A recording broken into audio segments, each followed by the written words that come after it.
ಎಷ್ಟು ಕಷ್ಟವೋ ಹೊಂದಿಕೆ ಎಂಬುದು 4 ದಿನದ ಈ ಬದುಕಿನಲ್ಲಿ. ನಾವು ಈ 4 ದಿನದ ಈ ಬದುಕಿನಲ್ಲಿ ಬಂದಿರತಕ್ಕಂಥ ಸಂದರ್ಭದಲ್ಲಿ ನಾನು ಎಂಬ ಅಹಮನ್ನು ಬಿಡಬೇಕಾಗ್ತದೆ.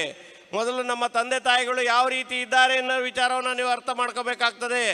ನಿಮ್ಮ ತಂದೆ ತಾಯಿಯಂದಿರು ಇವತ್ತು ನಿಮ್ಮ ಪೋಷಕರು ಇಲ್ಲಿ ಈ ಶಾಲೆಗೆ ಎಕ್ಸೆಲ್ ಸಂಸ್ಥೆಗೆ ಕಳಿಸಿರ್ತಕ್ಕಂಥ ಸಂದರ್ಭದಲ್ಲಿ ನಾನು ವಿದ್ಯಾವಂತನಾಗಲಿಲ್ಲ, ನಾನು ಬುದ್ಧಿವಂತನಾಗಲಿಲ್ಲ, ಸಮಾಜದಲ್ಲಿ ನಾನು ಓದೋಕ್ಕಾಗಲಿಲ್ಲ, ಆದರೆ ನಮ್ಮ ಮಕ್ಕಳು ವಂಚಿತರಾಗಬಾರ್ದು ಅಂತ ಏಕೈಕ ಕಾರಣದಲ್ಲಿ ಯಾವ ತಂದೆ ತಾಯಿಗಳು ಕೂಡ ಕೂಲಿ ಮಾಡ್ತಕ್ಕಂಥ ತಂದೆ ತಾಯಿಗಳು ಕೂಡ ನಮ್ಮ ಮಕ್ಕಳು ವಿದ್ಯಾವಂತರಾಗಬೇಕು, ಬುದ್ಧಿವಂತರಾಗಬೇಕು, ಸಮಾಜದಲ್ಲಿ ಉತ್ತಮವಾದ ಪ್ರಜೆಗಳಾಗಬೇಕು, ಡಾಕ್ಟರ್ ಆಗಬೇಕು, ಇಂಜಿನಿಯರ್ ಆಗಬೇಕು, ಏನೇನೋ ಆಸೆಗಳನ್ನು ಹೊತ್ತು ನಿಮ್ಮನ್ನು ಇಲ್ಲಿ ಕಳಿಸಿರ್ತಕ್ಕಂಥ ಸಂದರ್ಭದಲ್ಲಿ ನಾನು ಒಂದು ಮಾತನ್ನು ಪೋಷಕರಿಗೆ ಹೇಳೋಕ್ಕೆ ಇಚ್ಛೆಪಡ್ತೀನಿ.